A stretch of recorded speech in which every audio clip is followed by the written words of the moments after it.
Okay, I got a lot of questions on the video I did in July about the proposed elimination of the Department of Education as outlined in Project 2025.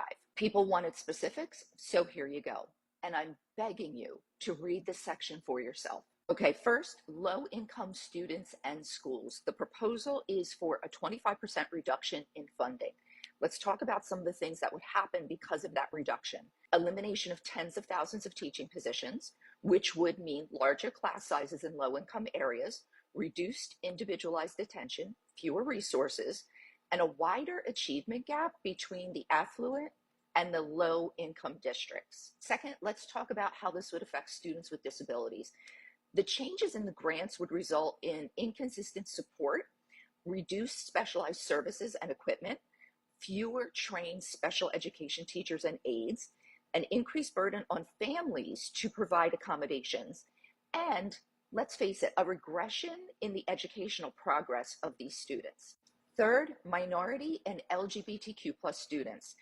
The elimination of the Department of Education as outlined in Project 2025 would mean reduced protections against bullying and harassment as outlined in the project, and new discriminatory policies on gender identity and sexual orientation across states. Okay, fourth, rural and small communities would be affected by reduced funding for technology and infrastructure, fewer resources for teacher recruitment and retention, limited access to advanced courses and specialized programs, and I'm guessing school closures if there's not enough funding or there's funding shortfalls in these smaller districts. Okay, finally, the effects on teachers and education professionals if the Department of Education is eliminated via Project 2025. Job losses, reduced PD opportunities, increased out-of-pocket expenses, and salary freezes or cuts. So there you go. That's my follow-up. And do not come into my comments and say, this isn't going to happen. He has nothing to do with this. He does.